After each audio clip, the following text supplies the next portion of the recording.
All right, one more then, a couple more news. Today we will have news about Annapurna and quite a difficult decision. And we will also talk about Remnant 2 and the Forgotten franchises. This is Power Up Show. Good morning, good afternoon, and good evening. This is the one place where you can come and let us know what you think about the video game industry and other means of entertainment. And tonight we have the one and only, the very goddamn handsome Retro Richard. Say hello. Make me very, very shy and very, very red. Good He's not. morning, good afternoon, good evening. So happy to be here. Can't wait for our little discussion. I have a little surprise that I don't know if you heard, Mel. Maybe you have, maybe you haven't. I don't know. But I know it's a game that you liked at some point. I don't know if it's top 20 for you or whatever, but it's a game that you enjoyed at some point. So let's Now get I'm this excited. started. Now I'm excited. Let's get the show on the road. So, um, why don't we start? Well, we already have here on the screen the Annapurna debacle, so let's go through it real All quick. right. So it says Annapurna Interactive staff quits and in mass following a deal breakdown. This is from Animation News Animation News Network (AWN), and this notice by Lauren Alexa. It says the entire staff of Annapurna Interactive, the games unit of Annapurna, has quit after a deal to convert the division into a separate company. Into a separate company fell through last week, according to Bloomberg. The talks, which ultimately broke down, took place between Annapurna Pictures founder Megan Ellison and Nathan Gary, former president of Annapurna Interactive. I'm going to quote here. All 25 members of the Annapurna Interactive team collectively resigned, Gary and the employees said in a joint statement Thursday to Bloomberg. This was one of the hardest decisions we've ever had to make, and we did not take this action lightly. So, I just want to say that in this world, this late world, when everyone is shivering because they're going to be laid off sooner rather than later, of all the way around, all on the technology industry in general, but also, of course, right now on the video game industry. What's going on? What happened here? This is the the opposite, you know? Well, I think this is a very unique situation. Now, I don't there's not a lot of information, but as you know, Mel, I've been in the business side. I've been in a lot of mergers and acquisitions and divestitures and laying off people. So I've been in the business side on these type of deals. So You're the corporate my guess is pig. this. Yeah, I'm a corporate pig. Oink oink oink oink. So my guess is this. My guess is and they actually this is not a guess. They said this. They were gonna spun out. They were gonna separate as their own company, right? So I think it was in the cards for that division to separate and be its own company. Now, usually when that happens, you're either bought by somebody else or you just become your own company.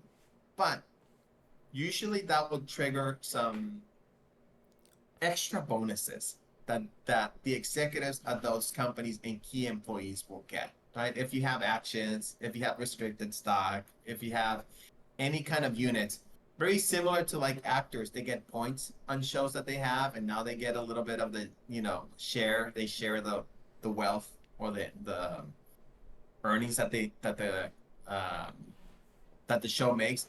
Very similar. If you're an employee, you're a special employee, you get shares, you get stock, or you get phantom shares. And when a transaction happens, it could be a sale, it can be a divestiture, it could be anything. You get to trade in those shares and then make a lot of money. No different than the ex-CEO of Activision. That when Activision got sold, he got a shitload of money, even though he's a Mm-hmm. bastard, and he does whatever he wants with that. So my guess is because this deal went through, the people that were involved, they said, you know what, screw this. We'll just start up our own company. We'll sell it at some point. It'll be our money when we turn it around. and we'll just take all the employees, right? So if you, especially a team that's small that has key people, it's like, hey, we're just gonna start our company, and I guarantee, we already what do you call it, successful. We already have a good track record. Don't worry, we're gonna get the funding one way or another. That's my guess. I don't think they quit and they're not doing anything. They quit. They're gonna start their new business. They're going to be owners of this new company. The key employees are going to get shares. And I bet you at some point they're going to want to be bought by one of the big Mm-hmm. companies. Let's call it Sony, Xbox, or Encore, whoever. Right. So that's what I think is happening. They're starting their own studio. None of them are. I bet you all of them are working as of right now, and they could very well. Annapurna, the head company, could very well be hiring them not as an employees, but as a studio to finish the games that they were working for them. That's my guess. Yeah, I was thinking something else. I mean, yes, that sounds like the most reasonable thing, but in this day and age, again, where reasonable is not the way of thinking lately, there might have been something within that deal. That, I mean, they haven't said much about whichever deal they're doing, right? That they're trying to spin off interactive into TV and whichever film and TV sections. Um, my guess here is that, of course, they did not like the terms and conditions.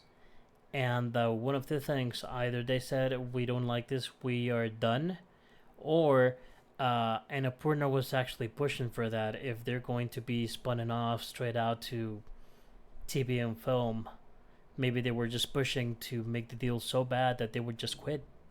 But at the same time, they're saying here that our top priority is to continue to support our developers, our developer and publishing partners during this transition, right? So apparently they will continue with their game endeavors. They do have older brands, so I don't know. It's it's kind of I rough, think. but Well, I think that's just business talk. Like every time you're gonna, even if you're like shutting down, it's like we'll mm-hmm, do our best to to fulfill keep on. our obligation with our partners and blah blah blah blah. I think that's just business talk. It's expected. If they didn't say anything, then I would be worried. Then I'd be like, oh man, this is like something huge that they were not like really really big that they were not expecting. Mm-hmm. Uh, I truly just think I mean, what you said is it's also within what I believe, where they at the end of the day, the key employees, and I'm talking like the directors, the creators, like the head bosses from the gaming division, they think they have a better deal by going solo. That's really the bottom line. That could be that could be more money, that can be better working conditions, Mm-hmm. that could be having more authority over what they do. For Most bonuses. likely, it's a combination of all of those, right? At the end, it's about But money, right? mostly You know money. exactly. So yeah, But this, mostly money, right? but but And yeah, not only that, but now if you're your own company, now you can share the wealth. No different than when Microsoft, first started and they, instead of paying you, they gave you shares. And you're hoping that down the line this will pay off at some point. And I bet you a lot of those employees, maybe they're not getting the same check per se, but they're gonna get shares that in theory they should be valued a lot higher. I wouldn't be worried too much. It's outstanding the amount of good games that Annapurna has. And like they're not really my type of game, but the few that I played, like you respect them. Like there's love behind them. There's mm-hmm. their quality. They're well made, well designed. So this is if there's any studio that will just quit and try to start on their own, like that's a very This safe will be one. the one. Yeah, I guess. Yeah. And yeah, they do have like a. Annapurna has been always under the semi indie double A in between kind of thing. And lately they've had like very good successes. Neon White was widely popular. Um, the name of with the cat, the Stray. Stray was damn Right. popular, right? So yeah, I wonder what they will do now that they're all saying goodbye. But the interesting part here is that when it comes to layoffs, there's always the thing about, okay, severance, right? So we're getting laid off, we're gonna get a severance. In this case, it's the opposite. They just quit, so they get nothing. They get just whatever they're No, owed look at for. nothing. Yeah. But I'm telling you, I guarantee you, they're working right now. They already have a plan. They already know what they're doing. No amount of people that big will quit without a Mm-hmm. plan. I Exactly. guarantee you they're working. I guarantee you there's a check coming in. This is not this is not everybody rebelling and Yeah. Yeah. we'll figure it out. We're just gonna quit and we'll figure out later. No, they already know what they're gonna do. Yeah. I guess. So yeah, this was, you know, when we were looking at layoffs, this was kind of an odd news. But yeah, you're right. They're probably just gathering their strength and just going back into business, right? So they already have a plan. And of course, there has to be something that they were not agreeing with, right? So yeah, I just hope for the best for them.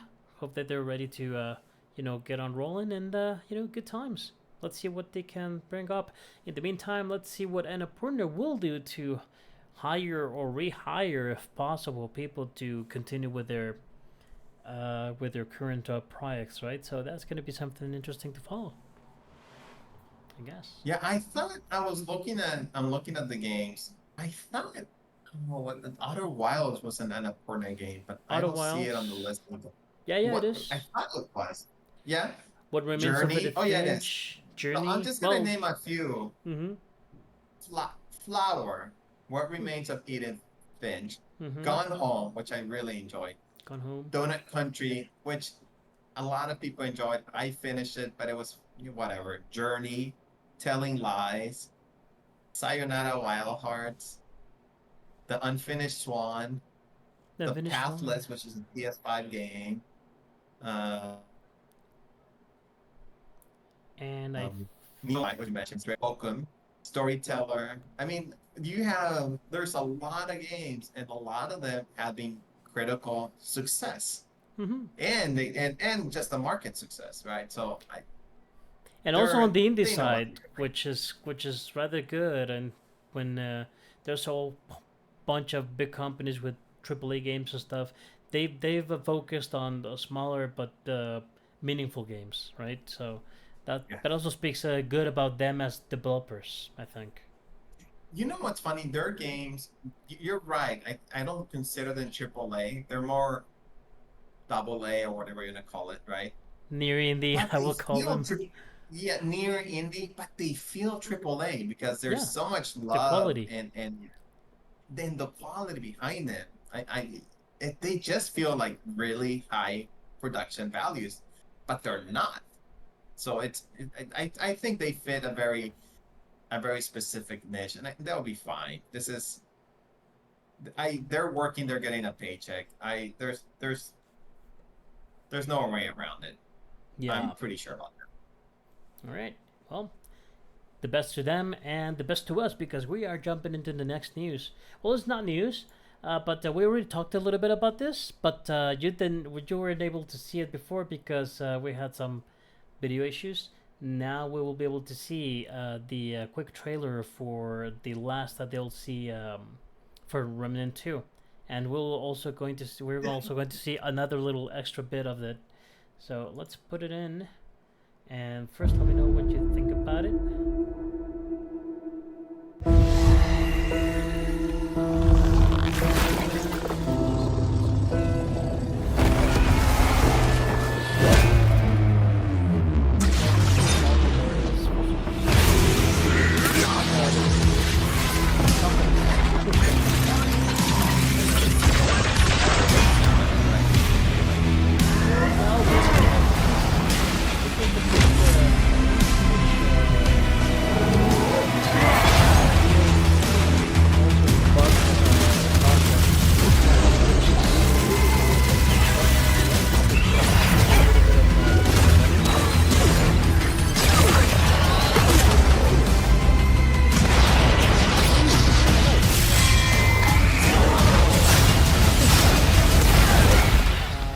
there's the bus rush mode, which is a free update. As part of the free update. And there's also the DLC supplement, and of course the new class, which was just released today. We saw a little bit of it right now at the end of this video, but let's turn.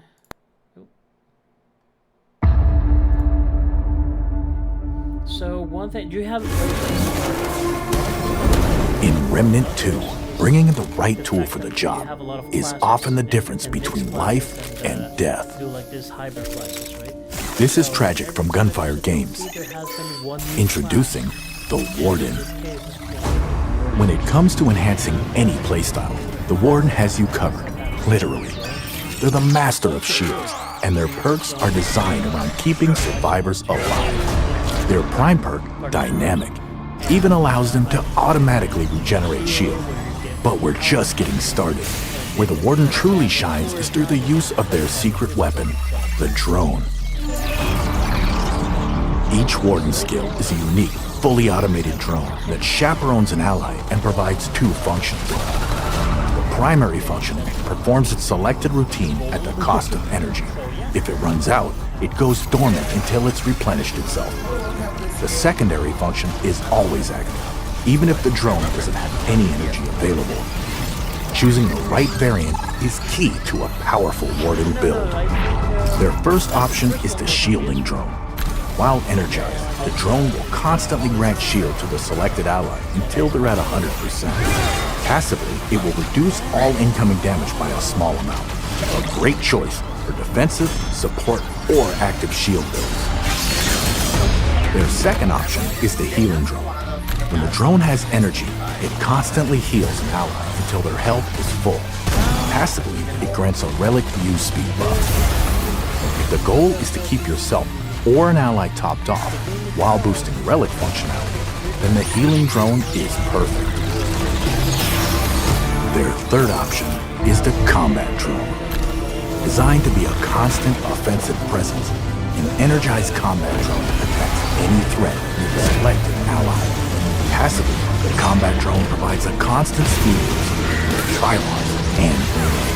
When it's time to go all out, accept no substitute. Rounding out their kit is the archetype trait, Barrier. It increases the effectiveness of shields with Warden applied, which means that even when applying protection to an ally, they will also gain benefit. When making a shield build, Barrier is a must. Players looking for a versatile addition to any rank absolutely love the Warden. Whether you like offense, defense, or anything in between, the Warden's got you and your allies covered. The cavalry has arrived.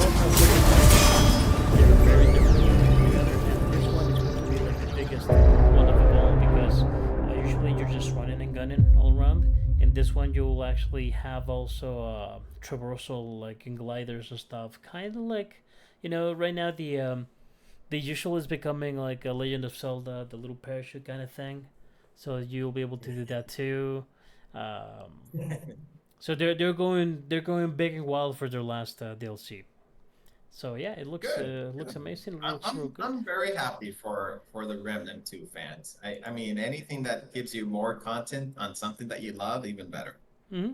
And they've been very open as well. They pretty much they released the game and they released it with a ultimate edition, whichever, which gives you already the three DLCs. The price was very low, so it's been an awesome journey with Remnant 2. And How much how much was the price for the Ultimate Edition? it wasn't even full price, but I can tell you right now. Let's see. I'm just asking because when the PS5 got out, a lot of the Mm-hmm. newer games were, and they still are $70, right? Yeah. Oh, I have it in pesos, so it's gonna be even cheaper. But I can check Remnant price. Are you Remnant looking at Steam? 2, yeah. Remnant 2 prices. We're looking at.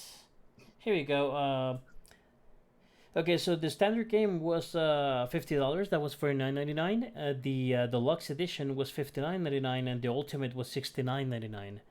I can't remember what the deluxe edition had, but the ultimate had everything, including the all the DLCs. The three. It was kind of a season pass, and this was indeed a season pass because the DLCs came after X amount of time.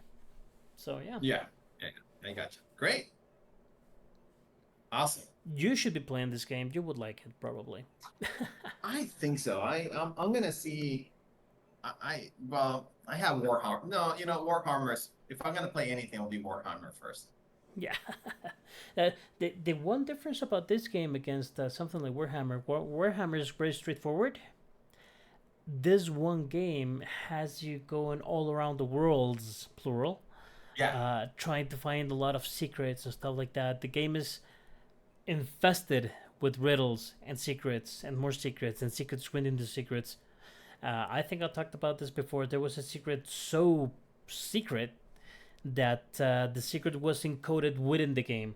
So the developers they were hoping that data miners would start to jump in to start and find the little details within the yeah. data information, so that there was a lot of people involved trying to go into the data mining and just checking out all the clues and stuff to get to do one of the classes. So they found out what they needed from all the clues that they found within the data of the game, and they found out, well, you have to go with this equipment. You have to go with this weapon. We have to go with this armor, and so on and so forth. And you have to go to this place to unlock that one class, which was the Archon. That to me, it's a little bit too much for me. Like I'd Yeah. rather the secrets to be more organic, where you just kind of encounter them, or you like They as you try to puzzle things together. That's why I was trying to. Was it Fest? Fest is infested with secrets that, man, that you need to be playing all day, every day for like 5 years to get through all of that. It's just a crazy game. I'm not saying I'm not comparing the two because I really don't know No. which one has more secrets. But that, as much as I was enjoying Fest, it just kind of turned me off after a while because I was like, I don't have all day to figure this out. Yeah. No. This one it is indeed organic. That was one of the higher end secrets. There's probably like two or Okay. three secrets of that kind of magnitude that you That really have to magnitude. go way out of your way. But most secrets, they're you can figure them out. And also Without the much. fact that you have to do run after run because everything is sort of randomized. I mean, the worlds themselves are randomized, right? So you have to, you might not find this one secret in this one world in this precise place in this run. You Yeah, might yeah, find it on the I other one, gotcha. but you will find other things, right? So the more runs you do, the more secrets you start finding, and the more stuff you Gotcha. start unlocking. Not only that, but also the fight itself, the combat itself is very good. The shooting is spot on, and you have like all sort of different skills, talents, and powers that you can use. The weapons themselves have different modes of firing and stuff like that. So it's very complex and at the same time quite a simple game. You can do all kind Great. of different builds to do all kind of different effects. So it really gives you a lot of options to go through your own playing style. So yeah, it's pretty Great. Yeah, that sounds great if you're a fan. good. Yeah, But I'm gonna try Warhammer first. There's so many games that I need to try. I This is know. not gonna be my priority. Just September alone has been crazy, and Yeah, the whole year has been crazy with a lot of games. So yeah, this is a good time to be alive. This is a good time to be playing. This is a good time to be a gamer. So it's been for a while. All right, what's yeah. next? Next is your story. Before we go into the next thing, I want to hear Oh, your little tidbits. do you remember Freedom Wars? So remaster is coming. Now here's Wait a the second, bad one. wait a second. Freedom Wars or Freedom Fighters? Freedom Wars. The one on Freedom. PlayStation Vita. Free, The Monster Hunter clone. But oh it's not my. Among Oh my Monsters. God. The one in PSP. No. Yeah. On the Vita. On the Vita. On the Vita. Yeah, yeah. Freedom Wars, the Yeah, one that which was like I Monster think you Hunter that played it you're. on the Vita TV. Yes, on the PSTV. So it's being remastered for everything, pretty much. Holy crap! I did It not see says this coming. Switch, but I bet you it's for the Switch too. I bet you they just can't announce that it's coming for the Switch too, but it's being remastered. Now here's the bad news. When I saw remaster, I'm thinking, oh man, like this is the type of game that you just announce and you release it like a month or two later. Like just go for it. No, October of next year. Wow, that's a long Yeah, time. I know, right? For it, like Freedom will, as much as people love Freedom Wars, and I know it's a very niche community. Very. Because you, first of all, you need to be a PlayStation Vita owner or Or PlayStation PSTV. Vita TV. Yeah, and then yes, and then you have to have played Freedom Wars, which is at the time not a very popular. I mean, for Westerners, not a very popular type of game. Monster Hunter Worlds had not come out yet. That brought that type of game into mainstream gamers. So you don't have a big audience to begin with. So it is very surprising to me that they make an announcement a year ahead Prior of a game that came out, I think, almost 10 years at this point. I actually think it makes sense because, like you said, there's really not that much following. Although whoever did play it and did like it, they are really, like you said, very niche a fan base. I think if they want to spread it out on everything, they need to spread out the word as well, right? If they were announcing it to send it out by by the next 2 months, no one will buy it, not at launch until again word starts to spread out. People start learning that hey, you know what this I was. wasn't really thinking like I know I said like 2 months, but I was thinking more like early next year when there's no competition. Yeah, I mean, like why short term. October next year Short term. when there's like everything's getting released, right? Like it should have been like a February, March release when everything is quiet. You're gonna be the only fish in the pond. But I'm guessing since they're developing for so like, and you make a good point, they're probably developing this in every incarnation that you can.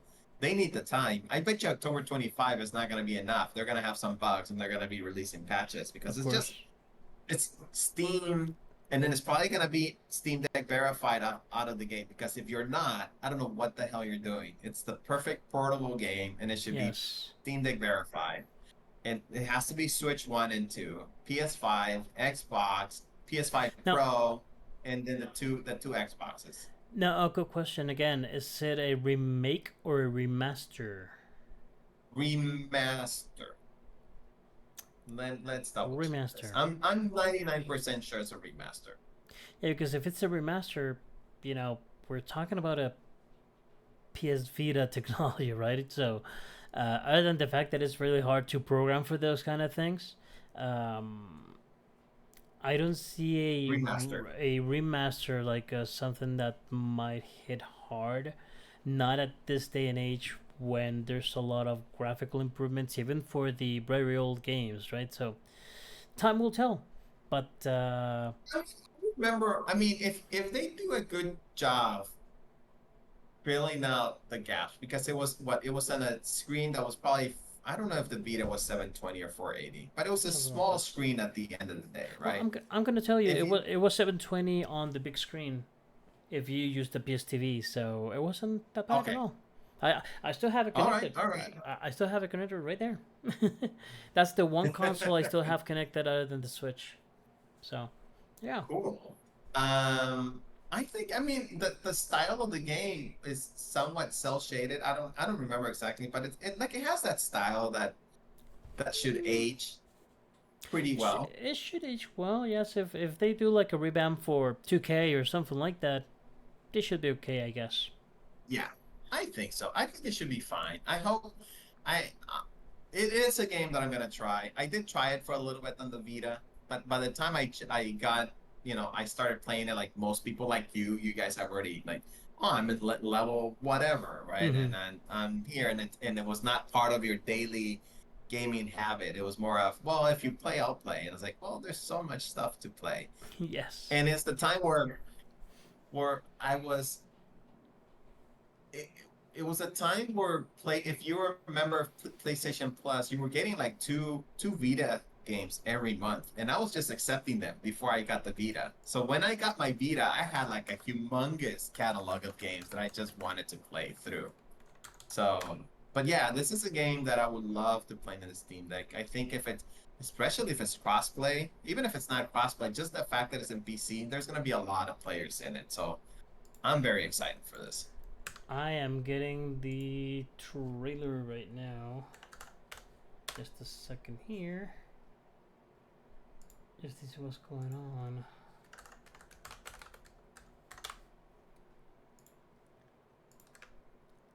Let's get it here.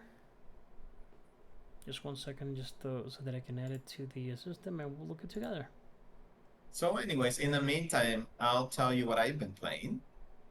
I finished please. RoboCop. Oh, you did? I finally finished RoboCop. Yeah, it was great. I just love the fact that the boss from RoboCop 2 ended up showing up in the game. I was not expecting that.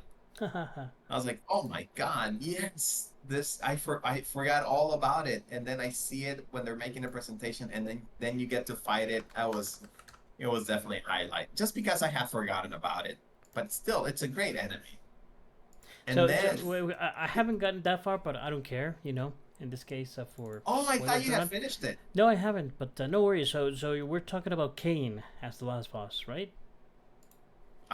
I think, but Kane as a robot, you know how they take the brain and they put it in this bigger robot. Yeah. But it is Kane, right? We are talking about Kane. I'm pretty sure. Well, it's not Kane in the game. It's somebody else. Oh, okay. But okay, so they use the robot, but it's somebody else. Somebody else's brain. All right. And here... So I'll leave that for you to find out. Interesting. And then I actually went back. I got the itch to buy Marvel vs. Capcom, the whole thing, the new collection that came out. Ah, God, I'm this close to trying that, but it's quite expensive. I mean, even for yeah. So instead, I ended up buying Ultimate Marvel vs. Capcom 3 for like $5. So I've been playing a little bit of that, not a lot, just a little bit of nostalgia. I actually prefer that than Infinite, for instance. Infinite just looks horrendous to me. I think Infinite had a very bad reputation all in all, so... It's just, it did not make an impression. I remember it even came out, it was free on Game Pass, I believe. I played it for a little bit, and I did not like it. It just... Starting with the graphics, starting with the style, not the graphic itself, but the style I didn't like. So I much prefer Ultimate Marvel vs. Capcom 3 because it just has that more of a comic book feel. Where do you buy it on PS5? Well, on PS or on Steam? On the Steam. On Steam? Wow, because I don't see it on discount. You lucky bastard. Oh, Games Planet. Go to Games Planet. Games. I don't know if it's still on discount. Games Planet? Is it called like that? Games Planet?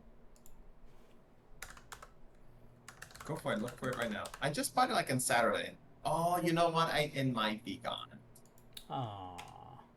Shame. And take a look. Games Planet. Oh, here we go.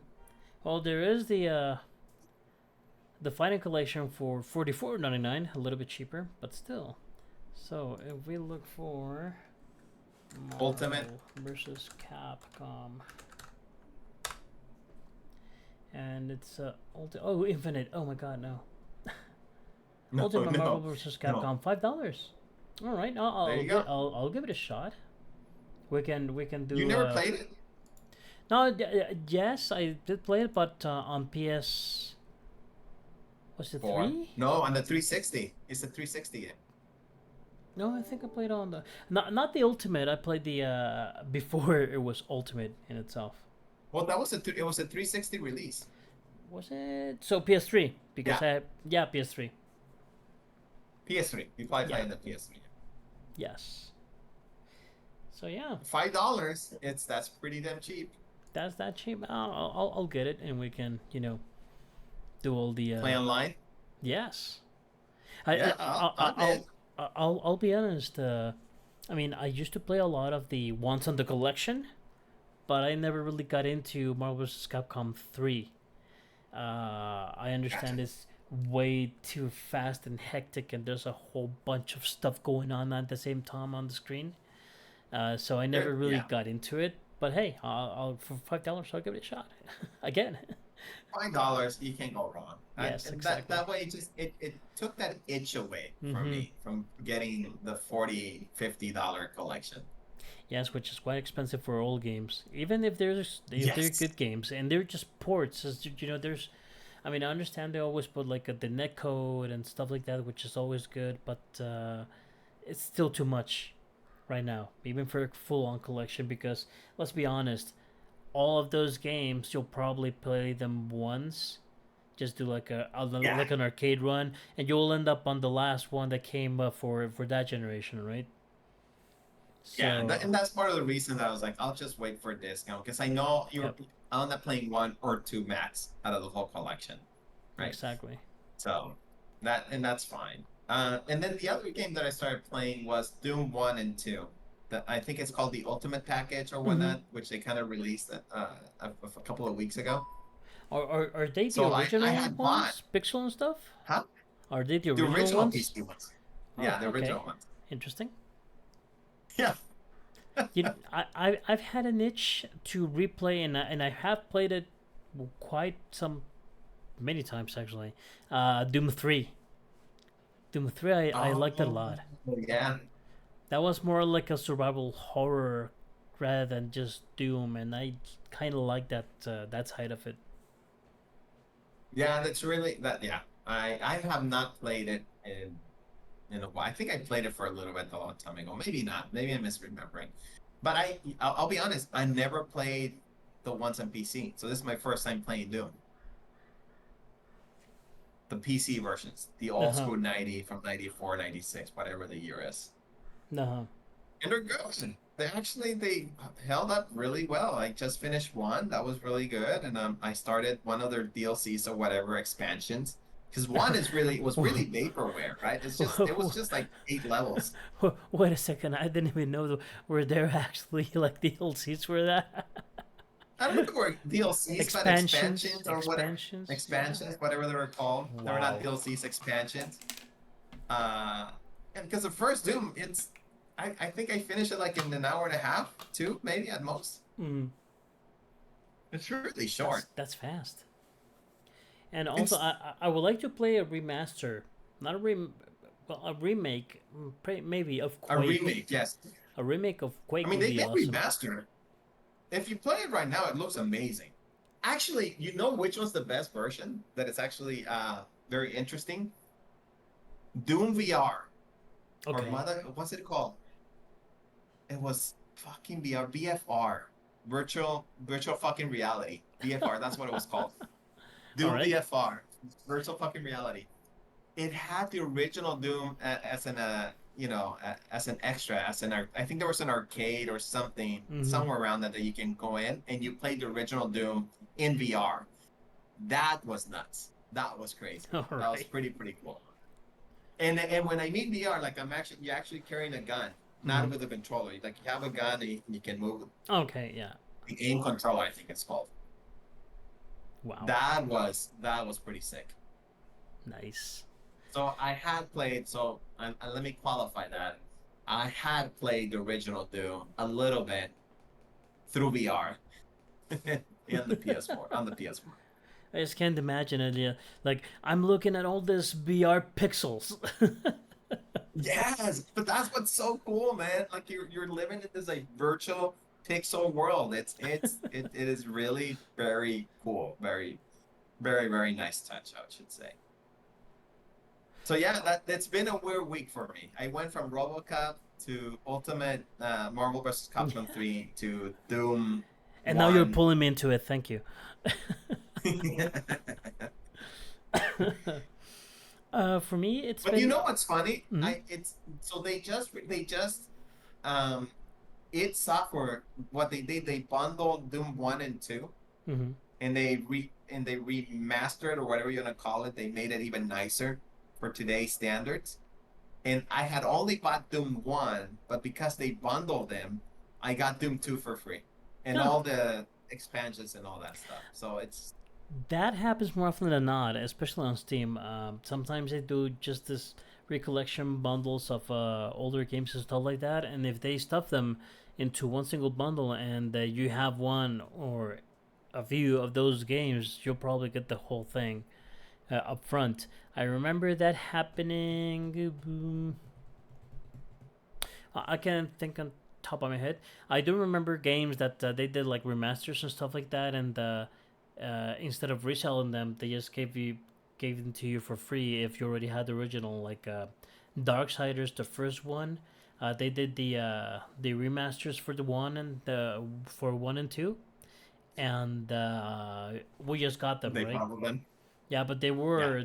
they were sold like a new product, but at the same time, since we already had the original ones, we just we just got them, right. You So got it. That's pretty cool, man. I yeah. really appreciated that. So, and what have you been playing before we go into the topic? And we're already like almost an hour in. Yes. Very simple. Space Marine. What else do I Oh, do? that's right. Thanks No, for but me. not only Space Marine, which has been cool so far. I've been doing operations. I've been doing PvP, and it's been very fun. It's been very fun. We'll keep on streaming. Sadly, I wasn't able to stream last Thursday, but I'll probably do something throughout this week. And Great. I also played a little bit of this little game called Aska, Aska, and that's pretty much one of the survival games. But if you heard about Valheim, Which probably one? Valheim. Which one? I don't remember. Okay, Valheim has been quite a hit because it's a very indie game about pretty much survival and stuff like that in a Viking kind of world. Okay. But the graphics, there's something like um, not quite Minecraft, but that kind of pixelated shading all over the place. So Okay. even though it's not like a square or anything like that, it is just a pixel hell all over the place. Aska is something very similar. It's a survival game in Viking lore and stuff like that, but this one has good graphics.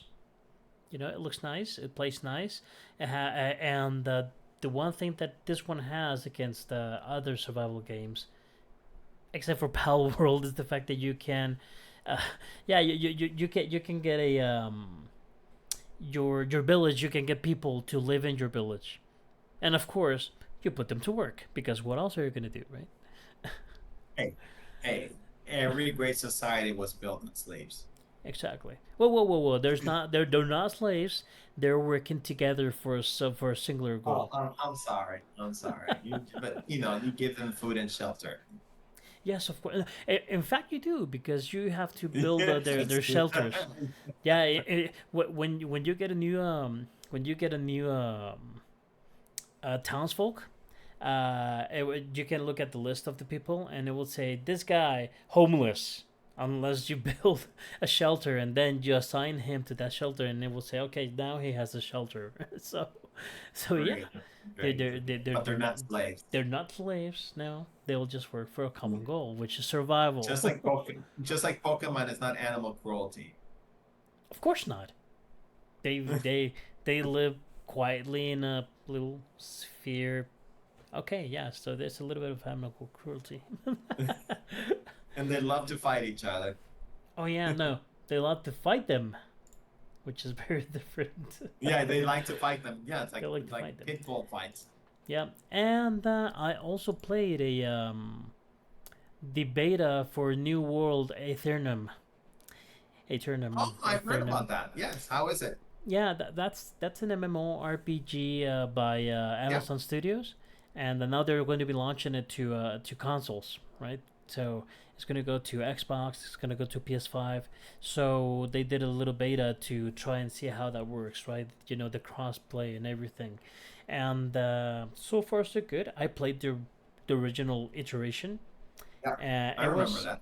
Yeah, it was okay, but nothing, outstandish, outstanding, nothing really special.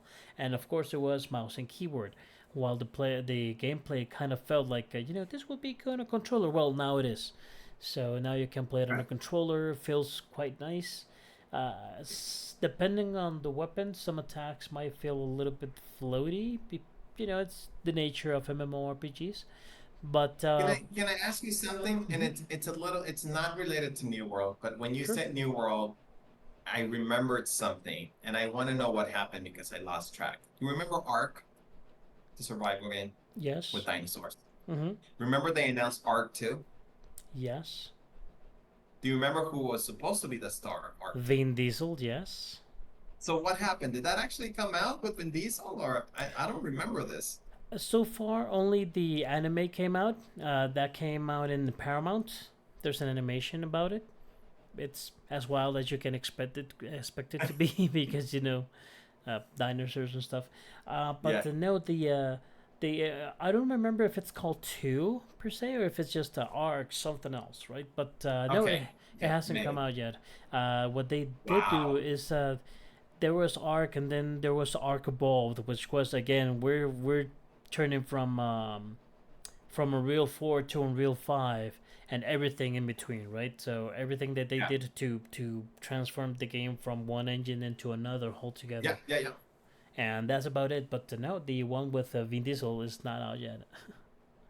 Yeah, I don't know if it'll ever be because it was supposed to come Oh, out not that long after. It was like it was supposed to be like within a year or something mm-hmm. around there. Like it wasn't that like far away. I remember it was pretty damn close. Yeah, But it's still not out. So let's see all what's right, going on with all Vin right. Diesel. It's a shame. I'm gonna. I don't have the information for this one game that I want to talk about later on the last subject for tonight. But you do remember that Vin Diesel did have a production studio, Yes, Tycon, I believe. We'll touch into I that don't remember later. the name, but I remember him being in the gaming Mm-hmm. industry. Yep. Well, first off, before we get into that, oh, and that's everything I've been playing so far. Just Space Marine, of course, a Oh, little bit of Aska, yeah. and Aska, by the way, is still in early access, so it's getting improved and stuff like that. So it's sometimes a lot of people say it's not nice to play early access because the game is not complete and stuff like that. I think that depending on the game, some games are good to play them on early access because you see the how the producers evolve the game, right, step by step, and you get to see it Well, from I finish to think end. also depends on the price. I Mm-hmm. also think depends on the price. If you're getting a price for a half-baked game and they're charging you half, then I think it's fair. If they're giving you a half-baked game for a full price, I think that's wrong, right? Yes, So I think people, if you're gonna play a beta or something that's early access, you should get rewarded by having a cheaper game. Not so exactly. much progress, because then I think that we will have a unfair advantage compared to it just depends on the game, to be honest. It just Yes, depends in what the type of game it is. in this kind of games, the survival games, there's not a big deal, and usually they're very cheap. So this was around like 300 and such pesos. So that's what Yeah, roughly so like yeah, like again, like $15. if the price reflects the status of the game, the state of the game, not the status, then I'm perfectly fine with it. And Mm-hmm. and it's and it's not falsely advertised. Like they're saying, hey, this is early access, this is not finished. No. Yep. As long as those things, everything is clear and you're charging accordingly, then I don't have any issues. People can do with the money whatever they want. Yeah, exactly. So, let's look at real quick into this trailer because now I'm very intrigued regarding Freedom Wars. And once this is Okay. done, we'll jump into the last section. So let's do this. Okay. Sounds like a plan. Again, I don't know what's And going to happen. while you put the trailer, I'm gonna go and get some water. Sure. Okay. I'm not going to have audio, but it's all good. I don't know why I don't have audio on this one. Let's see.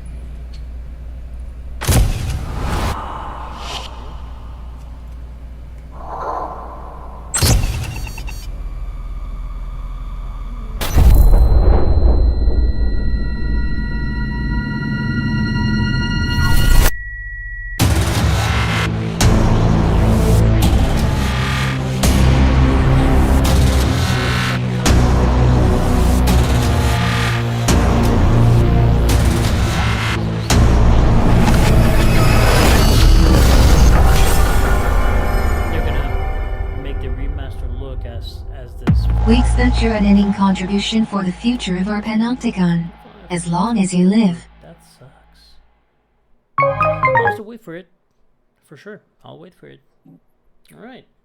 So, while Richard comes back, we are going to jump into the last section. Let's shut this down. So I was hearing you. And let's shut I this couldn't hear you. on. So you were talking about the game engine, and yes, next year. And that's the thing that caught me a little bit by surprise, especially in October. Yeah, like I said, I mean, it's okay if it's a remaster as long as they use the graphic. What we saw right now, that was like I said before, it's not an engine, or at least on the original game that would have not been an engine. That would have been just the cinematics, right?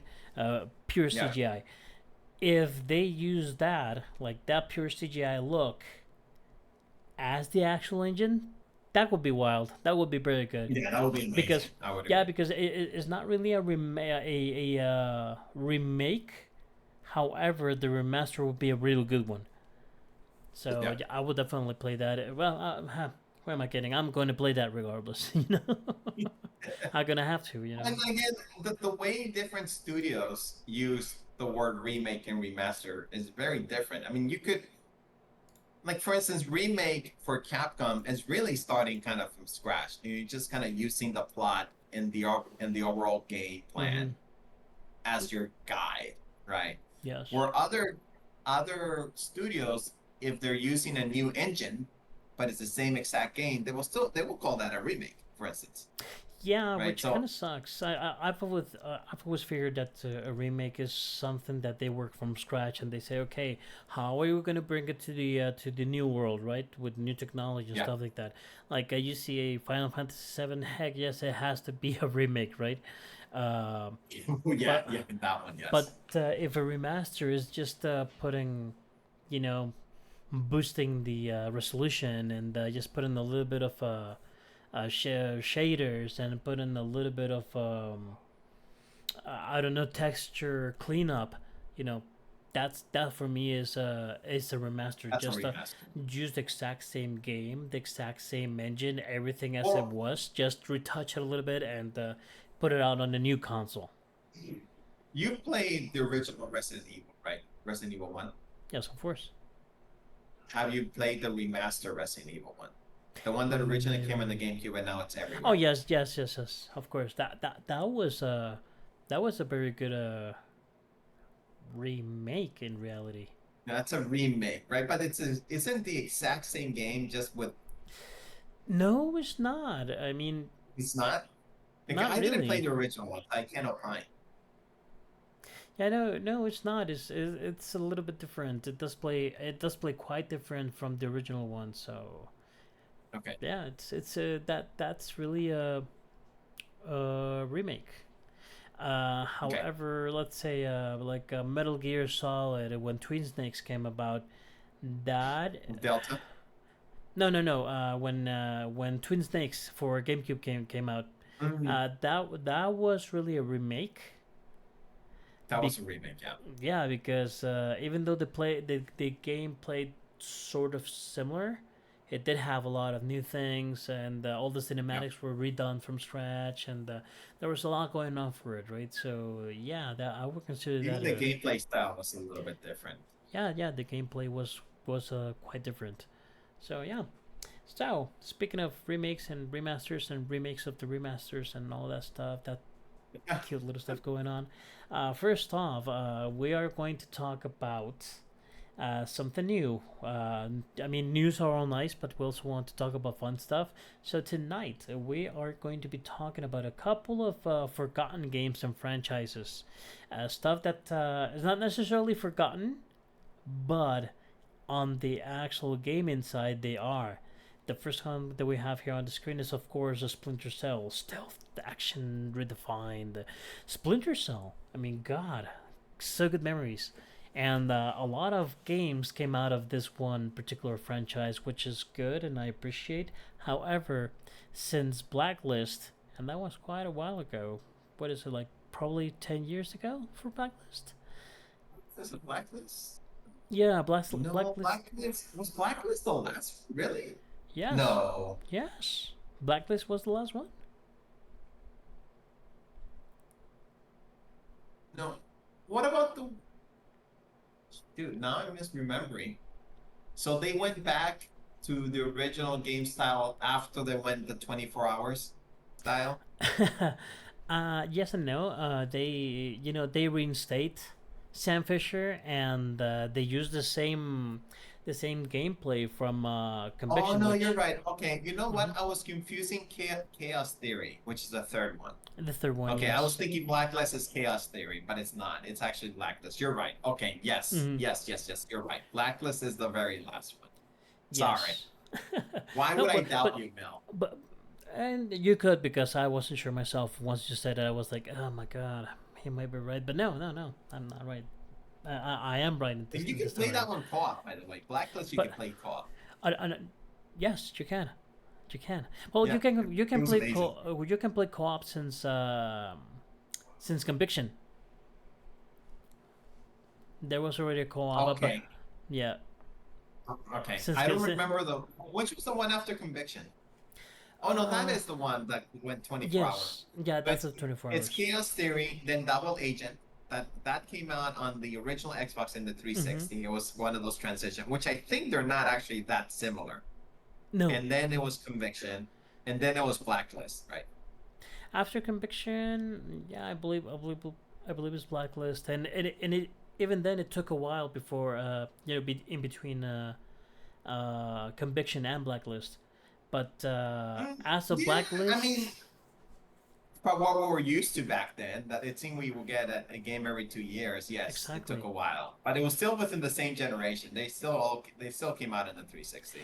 And even then, I get them all confused because of the naming convention. So it was Yeah, Splinter the Cell, naming convention and does there not was the. help. I do vaguely remember Pandora Tomorrow, but I'm not sure if it was one on the main line or if it was a side game or It what's is. It's the going on. second one. It's No, the no, second one. it's the second one. It's the main line. Yeah. So Pandora Tomorrow is the second one, then Chaos Mm-hmm. Theory, then Yeah. Double Agent. Double Agent was it called? Yep. Okay, and then it was Conviction, and then Blacklist. Am I right? Yep. Yep. I God. think so. And there's probably some portable games. I'm Mm-hmm. sure there's one on the PS Vita or Yes. maybe On even the PSP. DS. Yeah, or yeah. And I don't think the Vita had one. I could be mistaken, but yes, we're Yeah, talking mainline. I think there was in PSP. I think there was one. Can't really I think remember, but so. yeah. So And I think there was one on the DS too. so now the big question here is, when will they turn back into this franchise? Um, they have teased a series slash movie for a long time. At one point, they had Tom Hardy tied to this project. I don't know if that's alive anymore. Probably not. They Uh, they did bring a cameo of a Sam Fisher Sam. in Ghost Recon, uh, Yeah. and also they brought a cameo of Sam Fisher in this series. What's the call it? A blood I a blood can. dragon story. It was a Netflix. Oh, okay. Far Captain Cry. Laserhawk. No, Captain Laserhawk. Okay. It was Captain Laserhawk, a Blood Dragon remix or something like that, which Okay. that took a lot of the characters from Ubisoft and just mashed them into this hilarious, crazy Yeah. thing from the mind of Adi I see. Shankar. So it's All right, not us. yeah, it was Yeah, it's no, I don't. You know what? I think Ubisoft has been in the back burner trying to bring Splinter Cell back, and I don't know if it's either through a remake, right? Because it would be great if you can remake the first three games, and I don't think it would be that hard. You can have the same game engine because the first three games are pretty much, actually, at least the first two games are very similar. yes, Chaos Theory, it started opening things up a little around, bit, so you and could then Double Agent just a went little bit. all bonkers on it, right? Yeah. So you could if you remake one, you can easily remake two because it's just more Yes, levels, and really. probably three. And 3, you may have to tweak the engine a little bit to make it more flexible. Because it was more open ended. There's more like you could approach a scenario different ways. That's what made Chaos Theory very special. It's the first time that you can like you don't have to follow this rigid thing to do it. Like Yes. you can approach it in different ways. Kind of like what Hitman does today. And then Double Agent, I never played it because it didn't have a good rap when it came out. And I was just kind of waiting for it to go on discount. And by the time it went on discount, Conviction came out, and it was like, oh, this is amazing, right? And 24. so yeah, and then Blacklist came out, and that's just that was bonkers. I really enjoyed that game. So I do think that Ubisoft has been working either just trying to bring this franchise either through a remake, a remaster, a whole new game. I don't think it was coincidence that it was on the Division. I think there were plans to bring this right after the Division, and something fell through. Just like Prince of Persia: Sands of Time remake was supposed to come out years ago. It's Ubisoft has been having really bad time managing their studios and their projects in the past, call it 10 years, right? I mean, Skull and Bones is a perfect example. So, and then Assassin's Creed just became this big thing where I think all the resources go into it now. So, And Far Cry. And Far Cry. Far Cry has been and now, quite in a rush. And now they're going into these franchises like Avatar, Star Wars, right? Oh, Division. It was a new game. They tried, like we mentioned, Ghost Recon. They tried to bring that back, and it was the first one was very successful, and they kind of screwed up the second one. With what was the name? I mean, the first one was Wildlands, which was pretty good. Breakpoint. Yeah, and they brought I forget his name, the actor from Walking Dead / Punisher. Oh, really? I don't remember that. Yeah, I forgot his name, but yeah, he is like the main villain on Breakpoint. Oh, okay. I didn't play that game. That's probably I don't remember. But Division 1 was really good. Division 2 was very successful too. Ghost Recon 1 I really enjoyed. I played that with you in Cesar, I believe. Yes. Breakpoint we tried. I think we tried the demo and we're like, no, yeah, we tried the demo or beta or something. We were like, oh, this is not as good, and we'll just skip this one. Yeah, we'll skip that one. So now I'm getting an itch to play Ghost Recon. Yeah. Yeah, Wildlands what else? was pretty good. But coming back to Splinter Cell. A good question here. Quick question before we move any further with Splinter Cell. Which Splinter Cell is the best for you? Which one did you like the most? Okay, I'm gonna split this into two ways. Which one would I recommend is Blacklist, by far. All right. I think that has the best of everything. Just like gameplay, maps, game design, graphics. You can play co-op. It's almost like its own little playground for you to kind of go nuts. All right. Which one I enjoyed the most? It has to be between the first Splinter Cell, just because it was so new, and and it didn't suffer the Assassin's Creed. What do you call it? Like the first game is like half baked. Like the first Assassin's Creed was half baked, and it's not until the second one that they really hit it. No, this first Splinter Cell was a complete and utterly great game. Yeah, it was really good, and that's the one that just kind of opened the horizon. So I really enjoyed that. But the one that I was really taken away and amazed by what I was doing and the approach that it took was Conviction. Okay, let me tell you something. It felt like I was playing 24 hours. Yes, exactly. Or 24. I forget the name of the show. Yeah, 24. 24. It just felt like you were playing that. It was like, if they had just take the name out and put 24, it would have been the best translation from TV show to a game. I'm going to tell you this. I put the images in sequence to see what was your opinion, and guess what? What? Conviction, indeed. I think Conviction was the most enjoyable of them all, even over Blacklist. Enjoyable. Yeah. No, I agree. I like what I said. I mean, one is just the surprise factor the first time that happens, and it was great. Blacklist, I think, is the most complete game, but Conviction is the one that I enjoy the most. It really felt like I was literally playing a show, but playing it as opposed to just watching, Mm-hmm, you mm-hmm. know, CGI movie over CGI movie over CGI movie. Yep. So the thing here will be if they told you, we're gonna make a remake or remaster or whichever. For me, it will probably be Conviction as well. Not only that, but Conviction, it gives you at the start, it gives you everything you really need to know about Sam Fisher and the previous games, Yeah. and then it jumps into a whole different story kind of thing, right? But So but here's the thing. Here's the thing about Conviction. You kind of had to. You didn't have to, but to really appreciate what they had done, you had to at least play one of the last three to kind of appreciate the twist and the change that they did. yeah, you just have to play one because Yeah, it's just one. before Conviction, Double Agent, they went through a completely different route, and it didn't pan out that well. But if you played the first one and then jump straight into Conviction, you still understand everything. You still understand I'm where not he's talking coming about the from. Yes. story. No, I'm not talking about the story. I'm talking about the gameplay, like Yeah, yeah, how the that games too. were structured before Conviction, and how this new style, and they just kind of they took it to a whole different new route, Mm-hmm. and it just worked. And I haven't seen a game done it ever since, not in that way. Yeah.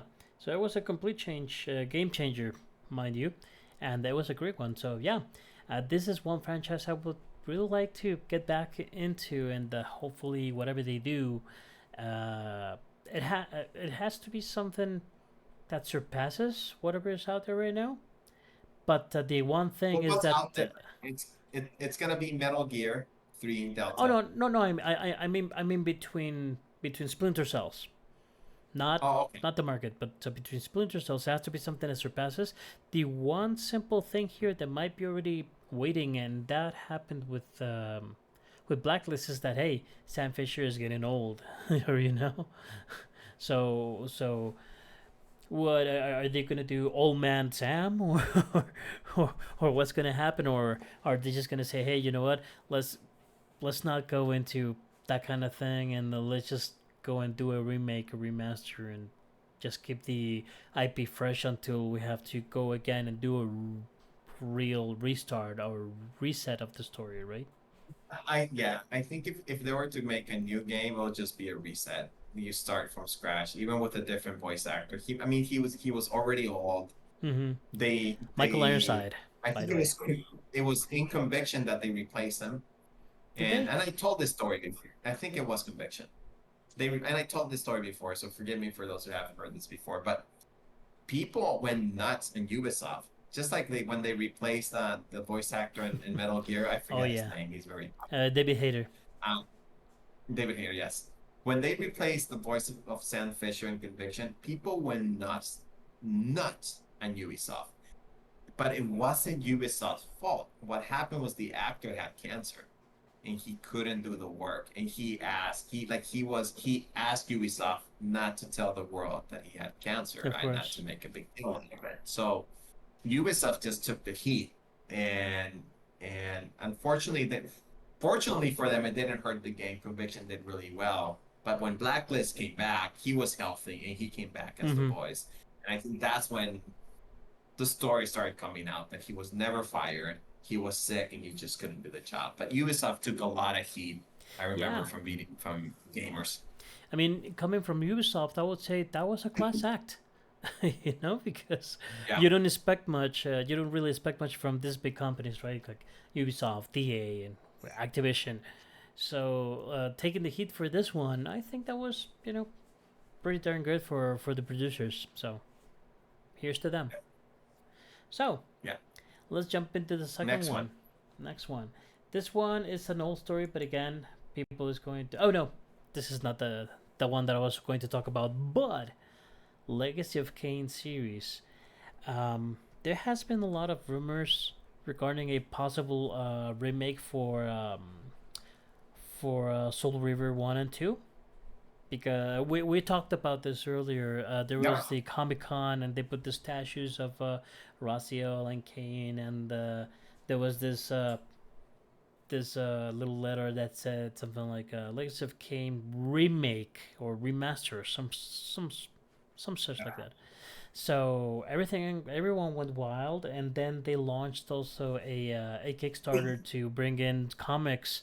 I think through Dark Horse, I believe, comics for Sounds about right. Dark Horse is like that's their cup of tea for those things. yes. So So Legacy of Kane, do you know about this or not much? Where you're we've had this conversation before, so I know yes. what you have told me and the whole history behind it. I think it was one of our first shows that we did on Power Up.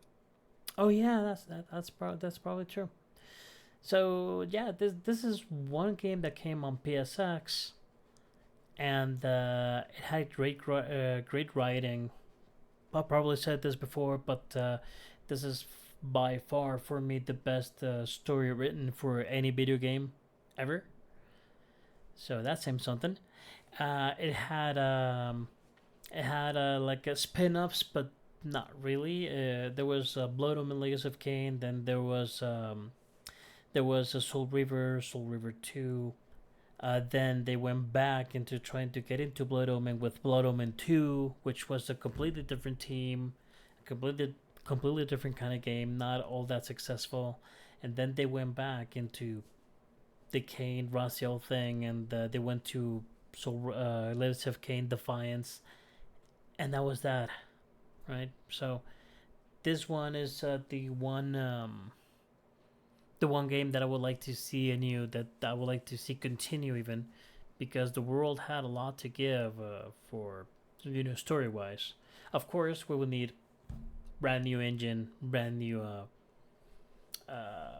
gameplay and stuff like that. But the story in this game was everything. And But you what did. would you prefer? So if you have your choice, a remake or a new game? I would have an. I would probably go for a new game as long as the characters were, in this case, Kane. I mean, this has been a long time coming, so no spoilers here. But Kane is the one that remains in this story. So Raziel becomes the sword that he uses. Yeah, strange story, I know. So Kane is the main character. He remains the main character. I would like to continue to see what Kane does to expand his kingdom. So yeah, definitely a new game, not a remake. Uh, it would be cool to see a full on remake of Blood Omen, but at the same time, I still want to know more. So I'm kind of a 50-50, but I'll probably lean for a new game rather than going back. Okay. All right. What's the So, third game? oh well, first of all, you didn't play this, right? At all? No, no Legacy of No, Kain I games. have not. That's why I haven't commented anything. I never played it. You've said you gave me the story on the I think our first podcast. We had already talked about it before in our old podcast with Galo. Mm-hmm. Because I think Sure. Galo's also a fan. But I never played it. If there was a remake, I would definitely jump on it. But I don't think I would go back and try to play it in the current state. Oh no, you wouldn't, because the game is awful right now. If you played the Yeah. original one, it's awful, goddamn awful. But the story I, was I great. don't I don't think it aged as well as Doom, for instance. No, not at all, not at all.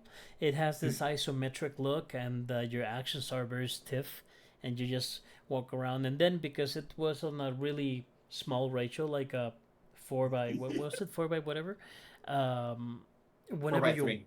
4x3, whenever you walk, all the screen had to pan to one side or the other. So you would probably get motion sickness out of it. And then there's the Soul Reaper games with this one guy Raziel.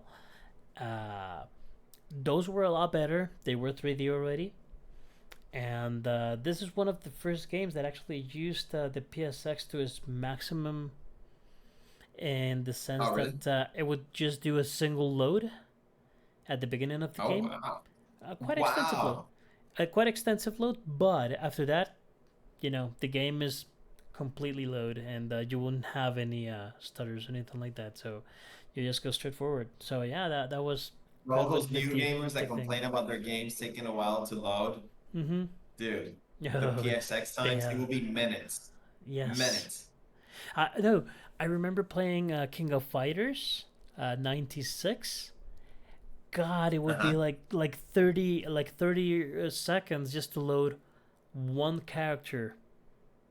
So you would start the round one, and even then, when it was round one, it would still have a little loading there. Right there, we just pause right there and then fight. Once that fight was done, next character is coming in. Well, let's load some 30 seconds more, and then that little pause before Oh, the fight. So yeah, fun times, fun times. So fun. finally, of course, like I said, Legacy of Kain Defiance that came out, and this was sadly a missed opportunity because you had both characters, but you had to play them solo. You had to play them, but since it was very story driven, you had to go through their stories separately. But I say that it was a missed opportunity because it would have been awesome to have a co-op on this game, or maybe if not the story itself, maybe some co-op I missions or mean, stuff like that. and I understand and I respect that. If you have Yeah, if it's story driven game and you need, if you want to be faithful to the story, that makes sense. But it just when you put two characters together in one game, it's just asking for them to be and played and two at the great same time. characters, also two great Yeah. characters because So it's everyone likes just both I can characters. see why you're saying why miss opportunity because it just feels that way, but I also respect the decision. Yep. All right, so jumping to the last one, everyone will be very disappointed on this. Everyone is already. So we're talking about none other than Castlevania. Ah, Konami, where have you gone? Why are you doing this? Castlevania. We only get remakes, remake after remake after, not even remake, remaster. Sorry, Rem- yeah, remasters. Not even because they're not even remasters. not They're just even ports. actually. They're just Ports. ports. We're getting ports. And we're getting We're just getting ports ports. over and over. I mean, don't get me Yeah. wrong. I love the fact that the ports are there because you can play I think all of the old school Castlevanias are out now with the last collection that they brought in. Um, anything on Well, at Nintendo, least the Super 2D, the Nintendo, 2Ds, yeah, the 2D. 3Ds, Yeah, we're still the missing the 2Ds. The 3Ds 3Ds are they're still on stuck the in their. fence. We still Yeah. have to play with Leon Belmont, right? So, but probably in the next collection. But again, it's just collections. We haven't seen a Castlevania in a long time. It seems that Konami said, "Hey, guess what? We're just gonna do pachinko games, and we're gonna forget about our franchises," and that's pretty much what happened. Which is it's very unfortunate because two D Metrovanias are very popular and they've been popular ever since the PS4 times, ever since like Guacamele came out. Just they've been popular, and that's they've been I think 10 they've years at this actually point. that they've actually been popular since Symphony of the Night.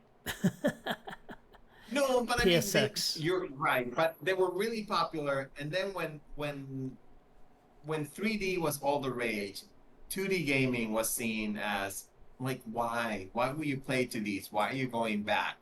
And then it wasn't until late PS3 and the Xbox 360 when summer gaming came back and they were releasing the uh, small games that you can download that it Hmm. started making a comeback. But the one that really kind of to me that put 2D gaming back as a acceptable form of gaming to the mass media was Guacamele. I think that's the first game that everybody was kind of talking about and saying, Hmm. "Hey, you should really try this. Hey, this is Metrovania at its best. Hey, like 2D gaming is back," type of thing. Yep. Sure. Although like Shadow Complex had made Oh, a Shadow nice splash in the Complex. 360. That's Yeah, a very good game. yeah, and they remade Bionic Commando for the Mm-hmm. 360. They Yeah, were it was starting to sort. make a It was comeback, sort but it of. was still not. It was not big and mainstream. Yeah, it was sort of at the same time that they brought Bionic Commando flat, the new one in 3D, right? Like they brought Bionic Commando and also Bionic And Commando. then yeah, What was it? What was the name of it? The Rearmed, I think, rearmed, and two. So and two. Yes, they there did was a two. brand new game. Not only Yeah, rearmed but rearmed two. That was a brand new game too. So that's pretty but cool. I think it was you or somebody else was telling me that the arm was sentient, like it had its own life. Did you play that game? You mean rearmed or Bionic Commando flat? No, Rearmed, the 3D one, the No, new game for the no, no, 360. no. That's the thing. Okay, let's go by the numbers. There's Bionic Commando Rearmed, which is a remaster, a remake Okay, that's the of the 2D original one. one. Yeah, the 2D Okay, one, remake of the original one. It was all 3D, well, 2.5D. It was 2.5. really good. And then then they brought Rearmed 2, but Yep. at the same time of Rearmed, Bionic Commando came out, and that's the one with the Okay. sort of sentient arm and stuff. A Yeah. lot of people didn't like it. I actually enjoyed it quite a bit because the swinging was pretty cool. That was Okay. before the good Spider-Man games. So yeah, the swinging was pretty that was pretty good, and you had weapons, so you can go wrong with that. Great. But yeah, the looks he looked quite different from Yeah, his you look very original. different. Yeah, now he was like sort of like tan and had like what do you call him the threads and all of that. So it Well, was hey, way that's another different. forgotten But franchise right there. yes, but if you had rearmed and you had the Bionic Commando game, you could get the skin from rearmed into Bionic Commando, Ah, so you can actually play with the okay. original skin. So that was pretty cool. And since Rearm was digital, I mean, Yes. it didn't have to be digital, but because you could just read the save. Mm-hmm. But yeah, okay, I gotcha. That's another franchise that I wish it would make a comeback. Oh And I yeah. don't care 3D or 2D, to be Mm-hmm. honest. Mm-hmm. Either one of them. Yeah, But either one of them Castlevania, would work. let's go back to Castlevania. Yeah, Castlevania. Castlevania. I I was I obviously played Castlevania in NES, and I played the PS2 Castlevanias that came out, the 3D ones, which were enjoyable, but I don't think I would recommend it to anybody today. Um, but I was really late to Symphony of the Night. Really late. I think I Yeah. played it 4 or 5 years ago. Mm-hmm. And boy, that game is a masterpiece. Even today, if you play it today, it doesn't even, other than it has some 3D graphics when you're saving and when the Yes. castle starts turning, other than that, you wouldn't be able to tell that it's an old game. It is Well, has the everything that you need. the only reason you can figure out that it's an old game is just because it's very pixelated. Uh, All the characters are very pixelated still. But other than that, it still looks pretty good. It Uh, looks the, amazing. The gameplay is amazing. mm-hmm. The menu is great. It's it Very doesn't feel simple. old. Mm-hmm. Very simple. It's just an amazing. It's it's a Souls game before Souls games were a thing. Yes, the one Castlevania I still play rather constantly, and I still like a lot, and I still feel feels very good. It aged well. Is the Super Nintendo one, the Castlevania 4, Oh Super yeah, yeah. Castlevania 4, Four. Yeah, which was actually a kind of a remake of Castlevania 1. yeah, yeah. Castlevania 4 is amazing. It's more of a straightforward. But like people don't think of Castlevania No, 4 as Castlevania anymore because it's really linear. yeah, and That then now Castlevania is more to be like it's a Metrovania, right? It's supposed to be a big map with you know multiple areas and multiple things to do and so on. unlockables and stuff like that. Unlockables, yeah. Now, a lot of people didn't agree. I did agree quite a bit with this. Um, the latest Lords of Shadows games. Mhm. This was like a completely different take. from Castlevania. This wasn't a canon Castlevania per se, but which which Hideo Kojima worked as a producer, yeah, he works as a at least in the producer first and one. also as a technology advisor. Okay. So whenever they wanted to do something, technically speaking, he would put his team to work with the Spaniard team that made the actual game. Mercury's team Which was the made the last which made the last two Metroid games.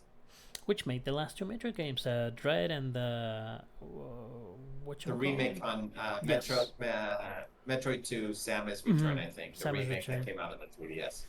Yeah. So sadly, for the last game, things went a little bit haywire because their main director, well, they said he was kind of like not really in there, so he started to do all these crazy decisions and stuff like that. But still, a lot of people didn't quite like this saga per se. I'm gonna call it a saga.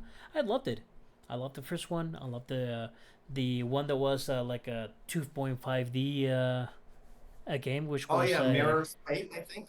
mm-hmm, Mirror's Mask, yeah, and then Lords of Shadow 2. As I so never played the second one. I love the first one. I should say love. I really liked it. yeah, I'm gonna say it again. Spoiler alert. It's been a while, so I don't care. Yeah, yeah. Lords of Shadow 1 has probably one of the best, if not the best, ending slash post credits scenes ever on video games. Because you played Castlevania before, you know the Belmonts, you know that they hunt for vampires, and that's been their thing for so all this many games. Now we come into this new game, and still you play with this one character, a Belmont, which is a vampire hunter and goes through all this ordeal. He suffers a lot and stuff like that, and at the end, uh, it comes out as Dracula. So that one scene at He the is end, active. yeah, he is Dracula. It's He's not almost like the hunting. birth of Dracula. Exactly, it's kind of like the It's birth. almost like you're playing the birth of Dracula. Yeah, The and then origin, I should say. yeah, the origin, and then when you jump into the second one, not Lords of Shadow 2, but the 2.5D one, you figure out Okay. that all the Belmont family is quite a bad family in itself. There's Simon Belmont, which is like an orphan, raised out in the woods. It's like very like bestial kind of thing. He looks like very rough. Mhm. And then there's a Oh wow. Trevor. Then there's Trevor Belmont. In this storyline, Trevor Belmont is Simon's father, and he Okay. and he turns. Well, he goes. Trevor goes and fights his grandfather, which is Gabriel Belmont, and Okay. Yeah. Here's on the first game. and what happens there is that he eventually kills Gabriel kills Trevor, and he's like, and then he realizes that he is his blood. He's a Belmont. And he's like, oh no no, what do I do? What do I do? So he grabs him and he turns him into a vampire. And guess which character comes out of it? Alucard. Mm. So so Trevor Belmont becomes Alucard, and that's why they're on their eternal struggle. On the original canon lore per se, he's just mad because daddy wasn't all that good for mommy, and this one he fights Gabriel but Dracula because he was supposed to be part of his blood, and now he's the one thing that they swore to kill, right? So Yeah. Funny fact, when I played uh, Lords of Shadow 1, mhm. I thought Gabriel was played by Sean Connery. Hmm. But it's Patrick Stewart. It's Patrick Stewart, and not Gabriel. It was Sobek. He's like the Oh, leader I'm sorry. Okay. of his order. Yeah, Patrick Stewart, which is actually quite good. Patrick Stewart has this very eloquent way to talk, so it was perfect for Yeah, the game. And then at the end, when you realize that, hey, also spoiler alert, he's the bad guy. at the Yeah. end. He's very like theatrical and dramatic, and that's kind of great Yeah. because it's Patrick Stewart. You can't go wrong with that guy. He's just great on the voice acting. Gabriel is I can't remember the actor's name, but he's also he does a lot of voice acting too. And then the interesting Funny. part is that the last boss on Lords of Shadow, instead of being Dracula, because there's no Dracula, and then there's the Lords of There's not. Shadow and all that, they put a werewolf, they put a vampire, and then they put death. But death, you don't really fight against death because that's Patrick Stewart. But the actual bad guy that's moving all the strings is Lucifer. I don't remember that, to be honest. Yeah, it's Lucifer. So on Lorsa, that's like what happened when Lucifer does all this crap, and then when you go post credits, this one scene comes where Sobek, Death, he comes to this church or whichever, and he's looking for Gabriel, but he goes like, "Hey, Gabriel, do you know it?" And all of a sudden, there's like this black scene, and he comes out and don't call me that name, I'm Dracul and stuff like that, and he's Yeah. like already all transformed and stuff, and then he throws him, Sobek throws Dracula or him, Gabriel, from a window, and he falls out into the modern world. Yeah. So Yeah. so that was like double shock because you first see, hey, Gabriel is actually Dracula. What the fuck is going on? Oh my god, they're in the modern world. What's going on here? And then you get That I'll be honest, that surprise the bottom world kind of took me out of it. Like I was all in until then, Mhm. but that's such a minor thing. I mean, it was just I was just caught by surprise, but not in a good way. I was Ah, just like, oh, that's kind of odd. Like all this time we've been playing in this mythical medieval time, and then the 1400s. last 5 seconds, it's it's like you're in this whole other world, I guess. Yeah, it's It supposed to kind of be on threw the me off. it's on the 1400s, crusades and stuff. And then Yeah, they throw you into the modern world. Yeah, you're right. I mean, I like that because we've been playing in the 1400s or so yeah, yeah, for mini games, right? So in this time when they say, "Hey, let's try to bring this into the modern world," what would happen if Dracula was around here, right? So I like the premise, and it was very shocking on the yeah. ending itself. I think the reason I didn't like it was a time when a lot of games were set either in some kind of modern era. Hmm. It could be post-apocalyptic or whatnot, but you didn't have a lot of medieval games. So pushing that franchise into a modern world is like, oh, one more game in this era where I was enjoying being in this, In something medieval different. times.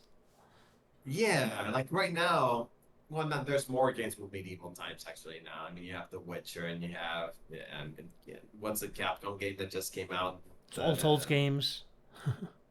Yeah, all the Souls games, Dragon's Dogma, I think was the name. Hmm. There's a lot of them, but my point is, back then you didn't have that many. There was very few, very few. But anyways, doesn't matter. Yeah. It's a.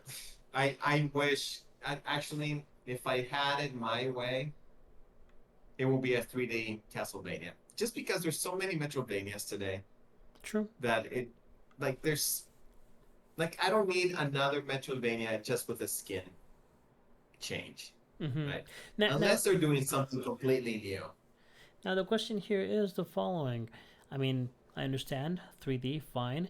Lords of Shadow was 3D, but granted, it's not the main story. Uh, Yeah, what would you how what kind of a game would it really be? I mean, because we you're gonna saw hate me. You're gonna the hate me. two. I know what I want, and you're gonna hate me. I A probably Souls game. no. I mean, I want Bloodborne. that's To that's me, to that's me, what I was going to Bloodborne say. is the 3D Castlevania. Exactly, that's what I was going to say. Bloodborne is easily like a continuation per se of Castlevania in 3D, right? So yeah, no, The reason I I'm say you're totally gonna on with hate you. me, like I know it's a good idea. I think we had this conversation in the past, but it's just Another Souls game. Like there's nothing unique about it. But you know what? It's Castlevania. I don't need it to be unique. I think the Souls formula is perfect for that type of uh environment. You know, Mm-hmm. the werewolf, the Dracula, medieval, the Crusades. I mean, Yep. that type of game is perfect for that. Which it's not a medieval time, but it is still a little bit olden time. Guess what came out of the woodwork? I could use some help. But Richter. Trailer for the next season for Castlevania in Netflix. oh yeah, I forgot about that. Yeah, like I said, it's not the 1400s, granted, but a new season is coming out, so that only tells us that this show has been rather successful. Now we are going to have more Alucard, very much. It is. It's just funny that Castlevania now it's probably You're for a the Belmont modern after all. human being or people that love this type of entertainment. Castlevania is more of a anime show than anything else. I bet you there's people that think that it's only an anime show and not a game. Because that's the most exposure Castlevania has had recently. Is Netflix. You're right. Thank you again to Adi Shankar for bringing this into our lives. That crazy little Indian bastard. I love him. But yeah, Yeah, it like looks the amazing. yeah. I need to rewatch the last season, Oh yeah. which is kind of it's they kind of start all over again, right? Yeah, it's like a Victorian era. They do use the original series as Backstory. their as your continuation, right? It is still part of Yeah, that same, but yes, but it's a new. it goes years over new characters all over the place. Yeah, So yeah, yeah. um, the last exposure I've had in I've seen for Castlevania is just cameos and stuff like that they're working with on V Rising, the vampire survival Yeah. game that I talked to you about. They did a DLC which was everything Alucard and Castlevania, right? So you could do your castle with the looks of Castlevania. You could use your clothing as Alucard. You could pretty much play with Alucard. And then Dead by Daylight. I don't know why, but one of the new bad guys is Dracula, and Really? and some of the new good guys are Richter and Leon Belmont, or I can't remember if there's Leon or definitely Alucard is there somewhere. But it is funny because that game is about a bunch of teenagers running away from uh, horror movie like bad guys. So it would be funny to see, Alucard running away from Daddy, from Daddy Dracula, I, for some reason. well, I don't know. you're forgetting one though. Dead Cells, their latest Oh DLC yeah, was Castlevania based. yeah, that's Calciomena's too. And you Yeah, can use the weapons and all that stuff. I believe you can actually play with a skin, like a Richter I believe skin. so. I think you're right. And Dracula is the bad guy of that section. I mean, if you were to do a 2D Dracula, maybe rogue a roguelike could be probably a way to make it different to what A, has come a, before. yeah, a 2D Castlevania that is not really a Metroidvania. I Yeah, guess a role like that will work, but we really have it. We already have it with Dead Cells, right? With pretty much the yeah, same.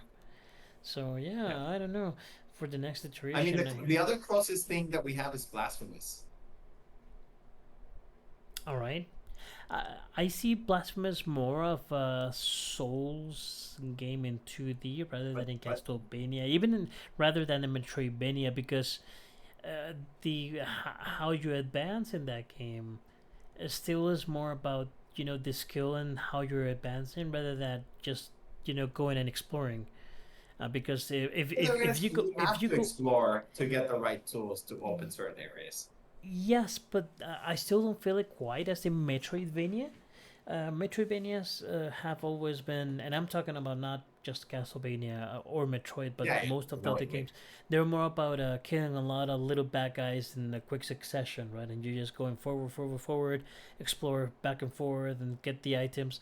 Um, Blasphemous is not really that big. It feels big, but that's because the game is hard. Yeah. More in a vein of a Souls game. But in reality, the game is not really that big. It's the difficulty that makes it that big in itself. So I don't feel it as a Metroidvania really. I feel it more like a Okay. pretty much just That's awesome. Souls game 2D. That's simple. I really enjoyed it, by the way. I played Blasphemous and I really enjoyed it. I really liked it. And then I started reading the reviews after I played it, Mhm. and it was getting, I wouldn't say mixed, but it wasn't getting like, oh, must play. You got, this is 9 out of 10. I was like, it was more like 8s and 7s. So I was Mhm. very, very surprised because I thought it was great. I mean, it wouldn't be my game of the year, but it's definitely a great game, in my opinion. Oh yeah, I love it. I haven't finished it. I'll be honest, and I already have number 2 on the list. I still haven't finished first, so I can't play the second one if I haven't finished the first one. So one of these days I'll finish it for sure. But in the mean, I really enjoyed it. The one thing that, but this is me with most Metroidvanias. A lot of people like to play the second round right after. Like I had no desire to play it again. mm-hmm.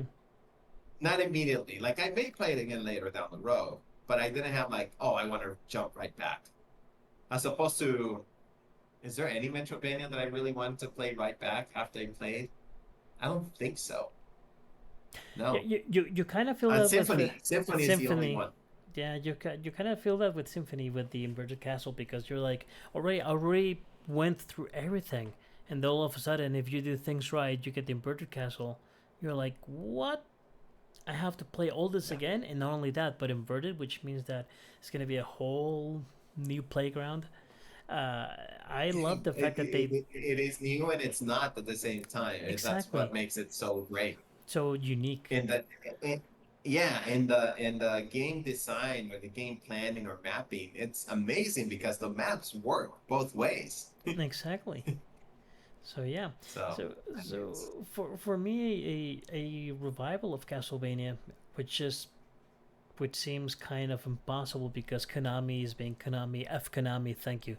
Um, if they were going to do a revival, I would probably think that a 3D. God, now here's the one thing. We've already played a crappy 64, well, two crappy 64 Nintendo 64 Castlevania games. They were 3D, they were crappy. Okay, fine, but then we played well, to be Castle. fair, let's be very fair. Let's be very fair. They're not really two. The second game is really the first game, but Yes, fine-tuned. fine too, and then a new character. Yeah, But still, it was a crappy game. Now they were crappy we games. Yeah. we got the Leon Belmont one, and I loved that game at the time. At the time, that was really great for me, and it was Which one is that one? um, Requiem, I think. Requiem, however you spell that. Leon. Wait, on what platform? PS2. Okay, yeah, yeah. I forget the names of the PS2 ones, but there were two or three of them, right? There were two. There was this one. I'm just trying to remember the Innocent Lament of Innocence. Lament of Okay. Innocence, and then there was the one where you played with whatchamacallit, not Victor, you're wearing the Belmont, you were the Forest Master that appears on the Castlevania show. Hector, you played with Hector on that one. I just to be honest, I don't. I remember enjoying the PS2 games, but I don't remember anything about them. I don't remember much of the second one of the Hector's game, but I do Mm-hmm. remember a lot of the Leon Belmont's game. In fact, story wise was actually pretty cool too because it does show you the origin good enough that you can understand the fact that that ties into Castlevania 1 or Super Castlevania 4, whichever is your pick. So yes, I liked Lament of Innocence quite a bit, and I do remember a lot of things. Also, the soundtrack was amazing. The soundtrack was great for Lament of Innocence. So Yeah, I remember that. I so do remember loving the soundtrack, but the story I don't remember much. And I thought the gameplay on both games were pretty similar. yeah, they were very similar. Um, on the second one, the one with Hector, you used like the summons kind of thing, like the little demons that you used Hmm. to fight for you, and you had like different weapons. I think there were Lament of Innocence only had the whip and the sword that you could probably swing Yeah. for close combat, but that's about it. But yeah, we already had that 3D Castlevania feel because indeed the game was kind of Castlevania-ish, or but Metroidvania-ish in the vein that you had to go and get items to be able to go to the other scene. However, Hmm. this one used to node kind of. You could go. It was more. It was more of like a Mega Man, where you could go another forgotten franchise. It was like Mega Is it Man. really? Yes, Mega Man. I mean, Yes, Mega totally Man forgotten. Totally forgotten. 11 came out not that long ago. Yeah, Of the last generation, it was in the PS4. no, it wasn't a PS3, and they brought it back into the PS4. It's No, really no, that no, old. no. Yeah, Mega it Man. wasn't. Well, but No. it's still a 2D game made in the same band as Mega Man 2 and 3. It was kind of that same. It wasn't something new and fresh that would bring you back to those memories, but with a new game. It was just another Mega Man 2 and 3, 4, whichever. But it didn't really feel like something new. 2018. 2018. So it was a PS4 game. Okay. But yeah, it didn't feel like a new game. It was just another game using very similar assets as the previous ones. So, Yeah, yeah. I agree with you, but it's I mean the last Castlevania game was on the 360. true. Well, canon. Canon Castlevania. Yes. Yes, yes, Well, well, yes. well, Okay. well, even then, Lords of Shadow 2 came also on the PS3, wasn't it? Yeah, I think it was. Yeah, it was on the PS3. It wasn't on PS4. Well, 360 and PS3 are the same generation. Yeah. But I mean, Lords of Shadow 2 also came on PS3, right? Yeah, yeah, yeah. My point is that it's been a Yeah. whole generation and a half since. Mm-hmm. Although, yeah, Game Boy Advance was there not? No, not the 2DS. Yeah, no, it's been a while.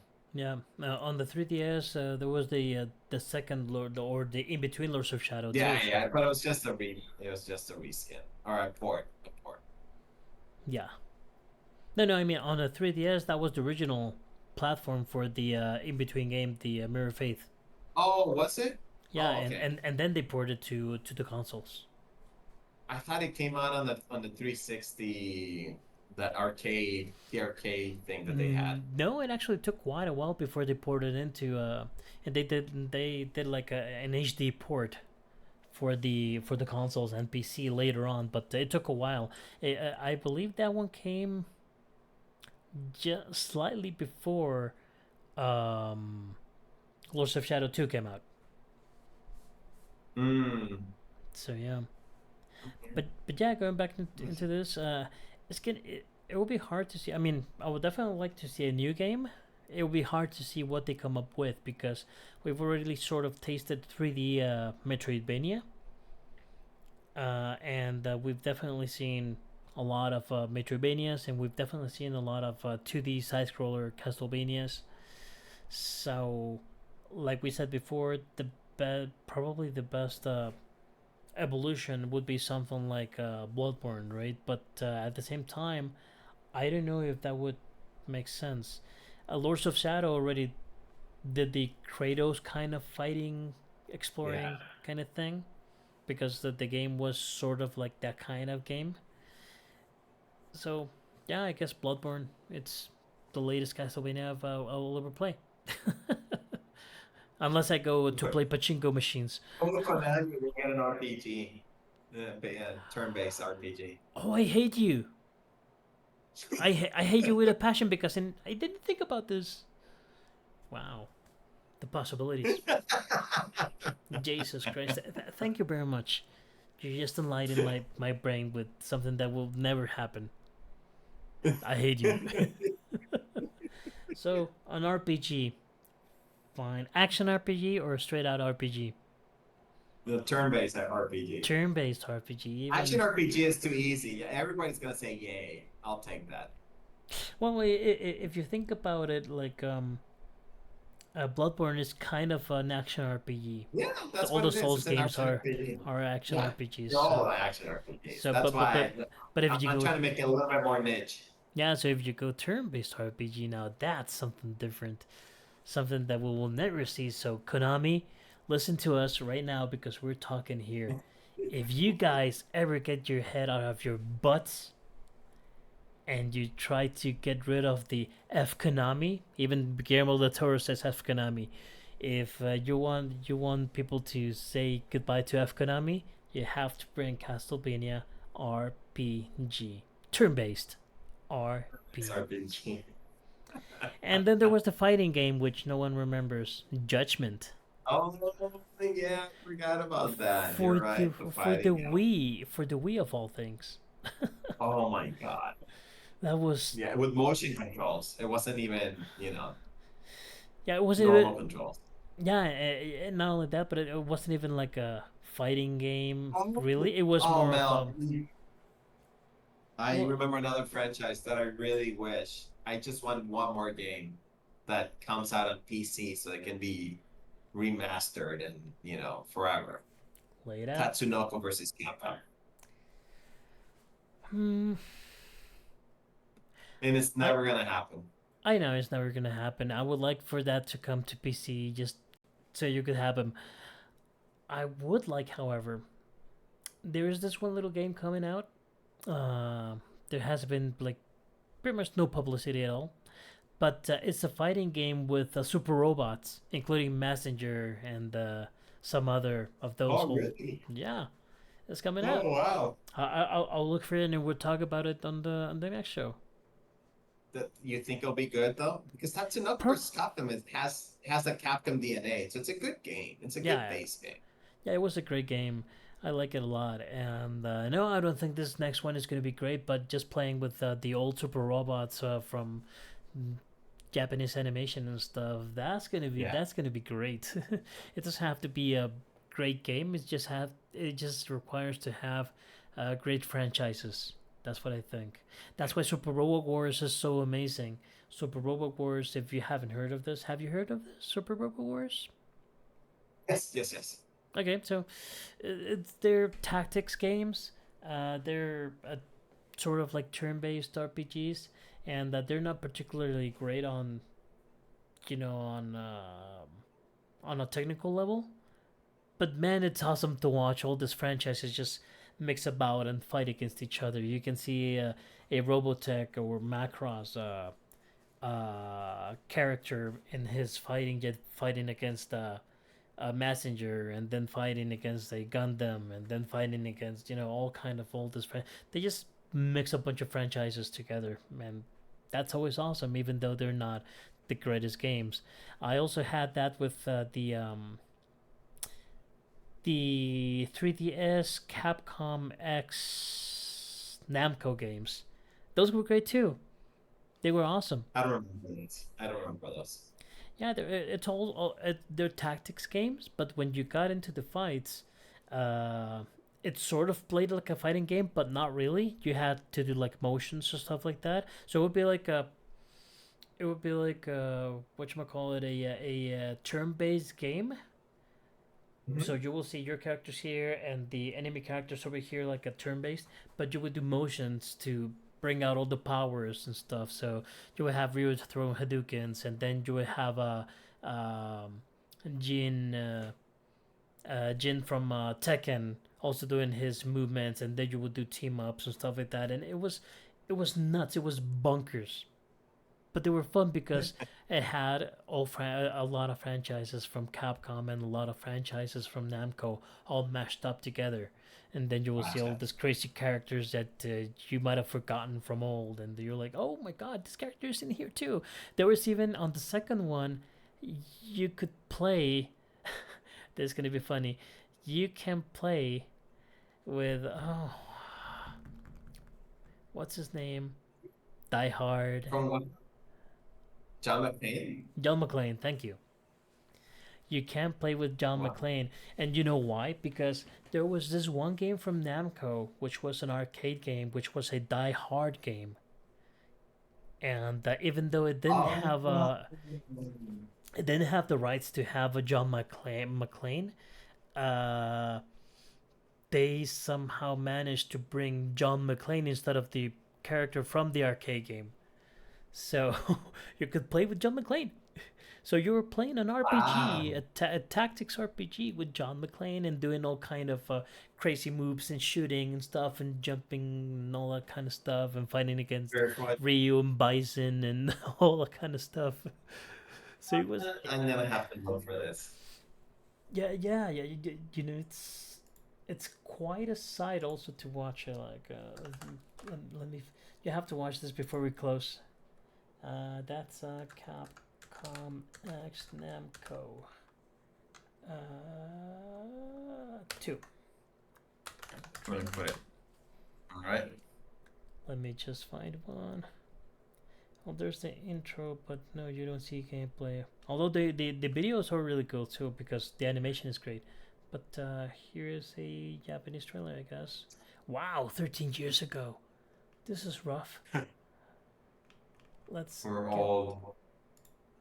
And we were already old 13 years ago, so this is not healthy. Yeah, and it's gonna look crappy. Let's see if they. Yeah. Just all right. No worries. I'll put it anyways.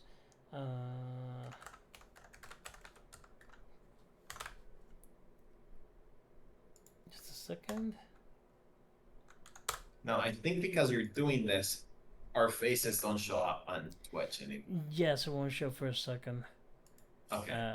Sometimes when I go into trying to get web pages, for some reason it just blocks our nasty faces. But we'll be back shortly. Or if not, just screw it. I'll just put a video capture right here. I wasn't thinking about this, so sorry if we're doing this a little bit weird, but we will watch it nonetheless. And this Alright.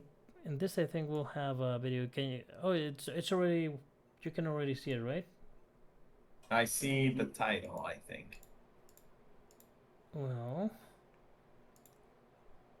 But it's like overlaying on top of the Castlevania knob. yeah, we're just gonna watch it like this because that's Okay, okay, the okay. only format that I was able to find. Yeah, just leave it there. It's gonna look a little bit strange, but you'll see what I mean. It's crazy, it's bonkers, and it's awesome. And I still have it. I think I have both games. There's 2 games. So it has all like original characters and then a whole bunch of characters from both companies.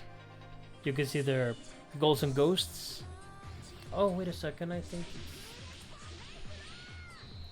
Oh, I see Ghost and Gun, there's Street Fighter. Klonoa. so. All of that stuff that you just saw, you know, them fighting and stuff. Those are like sort of not motions, but directions that you have to take to mix and do the combos and stuff. Okay. And then you would do all this kind of like the tag team fighting and stuff. So That's there. Larry. Cammy. King from Tekken. So it was bunkers. It was great. And Yeah, no, I like the style too. yeah, it looks pretty good. Of course, the story would be like this crazy thing. I mean, how can you mix all this, all the stories? But you know, it was just Multiverse. functional. It was just functional, so you could see all the characters. You know. Yeah, but yeah, it Yeah, was I mean now people are so used to the multiverse that you Yeah. really don't need an explanation anymore. exactly. You It's just a need multiverse. That's it. Yeah, it is a complete multiverse. Before multiverses were cool. Yeah. Before they were a thing. Oh man, Yeah. Darkstalkers. Captain Talk about Commando. another franchise that has disappeared. Oh yeah. We have to talk about that one later. But you see all these characters going just mixing up, and at the end it's just an RPG. But just the fact that you have all these characters in makes it great. So I think more crossovers like this that have no meaning whatsoever, but you just play with them. I think that's always good. Who's the? I saw something that looked like a Zodiac Knight. What was that? This had gold armor. Probably Arthur from Ghosts and Goblins Yeah. on his gold armor, because he is there. Nope. But it was No, there. I don't think it was Arthur. I don't think he had a beard to begin with. Oh yeah, and it's from Monolith Soft. So yeah, Wow. All right. That looks interesting. I'm not gonna lie. yeah. So 2005. Oh my god. that's old school. So yeah, next time that we can probably talk next time about all these mixed franchise games. Maybe something interesting comes out of it. Man, that will be a topic in itself for sure. Yes. So All right, Mel. we are closing Let's this wrap one. it up. Bring us out. I'm tired. Team Power Up fans, thank you so much for being here tonight. It was a pleasure. We were supposed to have what was supposed to be a no topics show, and we're just gonna have fun. And here we are, almost 2 hours later. 2 Over hours. 2 hours. 2 hours and 1 minute and This counting. always happens with Mel and I. We have nothing to talk about, and then it just blows up. And if it wasn't this late, I could probably talk with Mel for another 2 hours. But I am pretty wiped out now. All right. So So again, good night, everybody. And Mel, it's your turn. yeah, my turn is real simple.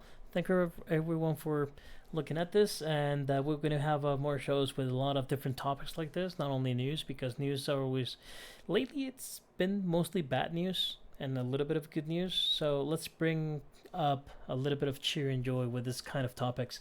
So next Tuesday sounds fun. Yeah, next Tuesday sounds great. Next Tuesday sounds great. So hopefully you guys have fun, and as I always say, keep on gaming. And this has been Power Up Show, and we'll see you next time. Until then, Castle Bean.